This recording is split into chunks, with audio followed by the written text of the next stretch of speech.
93 साल में पहली बार अपने ही घर में 408 रनों की शर्मनाक हार। कारण सिर्फ खराब बल्लेबाजी नहीं, बैटिंग ऑर्डर से की गई छेड़छाड़ ने मैच बर्बाद कर दिया। टीम इंडिया की साउथ अफ्रीका के खिलाफ हो गई है शर्मनाक सीरीज हार। तो क्लीन स्वीप के ये हैं सबसे बड़े गुनहगार।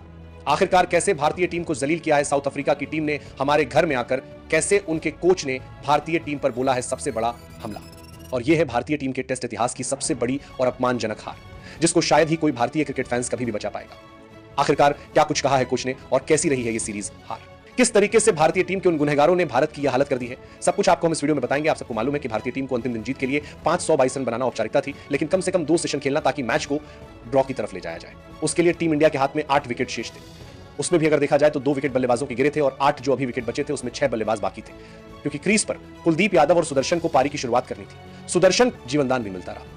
एक बार तो आउट हो गए थे विकेट के पीछे, लेकिन मार्को यसन के उस गेंद पर नो बॉल करार दिया गया। उसके बाद एक बार फिर से वो आउट हो गए थे, लेकिन उस समय स्लिप में एडन मार्करम ने कैच छोड़ दिया। तो जीवन लगातार मिला और एक 100 के गेंदों से ज्यादा गेंदें साथ सुदर्शन ने खेली। लेकिन कुछ हद तक अगर देखा जाए तो बल्लेबाजों का एप्लीकेशन इतना खराब रहा टीम इंडिया की कि हर गेंद पर लग रहा था कि कभी भी बल्लेबाज आउट हो जाएगा।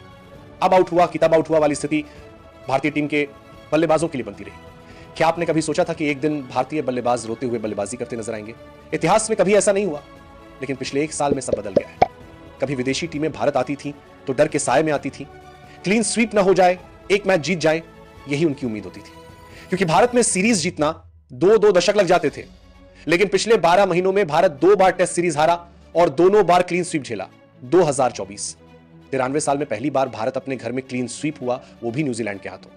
36 साल बाद की उनकी पहली सीरीज जीत। और अब 2025 में साउथ अफ्रीका ने 25 साल बाद भारत में सीरीज जीती और अंतिम मैच जीतकर क्लीन स्वीप भी कर दिया। सबसे खौफनाक बात, साउथ अफ्रीका के कोच तक बोल गए भारतीय टीम को, हम दयनीय हालत में छोड़ देंगे, गिड़गिड़ाने पर मजबूर कर देंगे। यह बोलने की हिम्मत किसी कोच में कभी नहीं हुई, लेकिन हमने मौका दे दिया। दोनों सीरीज में एक ही बात कॉमन थी, स्पिन के सामने भारतीय बल्लेबाज कंप्लीटली ढह गए।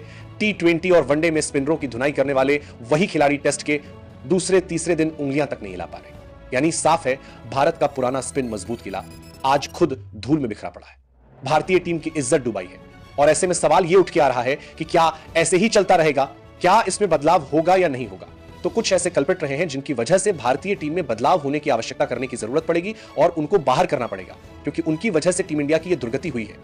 अब इसमें आप सबसे बड़ा नाम अगर देखें तो उसमें गौतम गंभीर का खुद का नाम आएगा, क्योंकि गौतम गंभीर एक ऐसे कोच रहे जिन्होंने आने के साथ ही अचानक से ट्रांजिशन का दौर शुरू कर दिया। जो रोहित शर्मा कुछ साल तक टेस्ट क्रिकेट खेलना चाह रहे थे, उस रोहित शर्मा को संन्यास लेने पर मजबूर कर दिया गया। विराट कोहली 10-0 टेस्ट रन से बहुत करीब थे, 1000 रन से भी कम चाहिए थे, उनको भी टेस्ट से दूर कर दिया गया, संन्यास लेना पड़ा। अश्विन जैसा स्पिनर आपने उनका भी करियर खत्म कर दिया। कुल मिलाकर के 3 प्लेयर्स का करियर ऑस्ट्रेलिया दौरे पर आपने समाप्त करवा दिया। अश्विन तो वहीं से रिटायरमेंट लेकर के आ गए और रोहित विराट उस सीरीज के बाद भारत के लिए टेस्ट नहीं खेल पाए। लेकिन जो नए प्लेयर्स आप लेकर के आए, नए प्लेयर्स को भी आपने नहीं छोड़ा।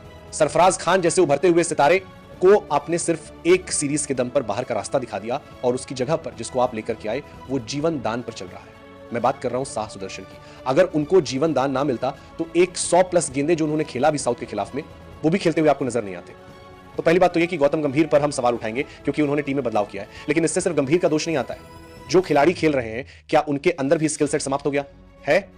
क्या उनके अंदर भी टेस्ट खेलने का जो एक स्किल होना चाहिए, टेक्निक होनी चाहिए, वो क्या है? तो जवाब है नहीं, उनके पास नहीं है।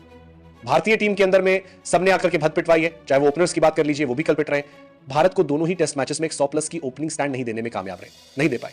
उसके बाद साई सुदर्शन फ्लॉप रहे। सुंदर को कभी 8 पे तो कभी 3 पर बैटिंग करवाया गया, बैटिंग ऑर्डर से छेड़छाड़ किया गया। ध्रुव जुड़ेल बतौर बल्लेबाज खेले लेकिन बिल्कुल फ्लॉप रहे।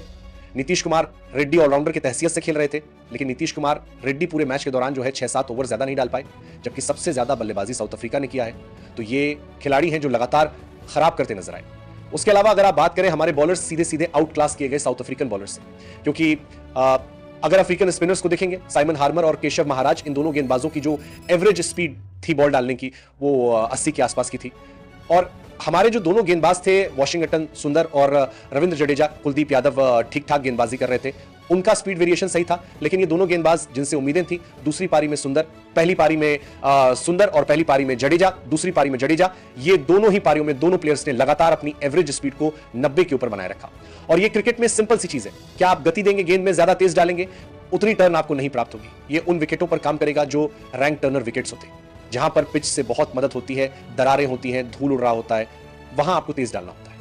लेकिन ऐसे विकेट पे जो थोड़ा स्लो है, जहां पर कि हवा में आपको बॉल डालना है, आप एयर में बॉल डालेंगे, जितना लूप देंगे बॉल को उतनी बॉल टप्पा पड़कर टर्न होगी, इतनी बेहतरीन विकेट बनती है। लेकिन ये सारी चीजें भारतीय प्लेयर्स भूल चुके हैं। आप लोगों को याद होगा इसके पहले भी ऐसा नहीं कि हमने टॉस जीत करके, अब सवाल इसका आता है टॉस ही नहीं जीत पाए, लेकिन हम टॉस जीत के भी पहले बल्लेबाजी करके भी हम हमारी बल्लेबाजी का स्किल सेट नहीं है। नहीं तो पुराने जमाने में हम फॉलो ऑन खेल के भी 500 रन मार देते थे। पहले दौर में भारत 500 खाकर भी दूसरी पारी में 600 बनाकर मैच बचा लेता था। एडिलेड, कोलकाता, लाहौर, चेन्नई, हर जगह स्किल और जज्बा दिखता था। लेकिन आज वही स्किल सेट नजर ही नहीं आता, जिम्मेदारी गायब, एप्लीकेशन जीरो। इसी वजह से ये शर्मनाक सीरीज हार हुई। ध्रुव जुरेल जैसे उम्मीद के खिलाड़ी भी अब फीके पड़ते दिख रहे हैं। भारत सिर्फ मैच नहीं, अपनी बैटिंग की पहचान हार रहा है। अब सवाल ये उठता है कि क्या करना चाहिए। करना यह चाहिए कि इन सारे खिलाड़ियों पर एक्शन लेना चाहिए, इन प्लेयर्स को बाहर का रास्ता दिखाइए, टेस्ट मैच की एक अलग टीम बनानी चाहिए, और हो सके तो कोच साहब को कहना चाहिए कि इतना सारा प्रयोग आप मत करिए, या तो फिर आप इस्तीफा दे दीजिए, ज्यादा बेहतर रहेगा। क्योंकि जो हालात बन रहे हैं उसके हिसाब से भारतीय टीम अगले साल भर लगभग टेस्ट क्रिकेट से दूर रहेगी।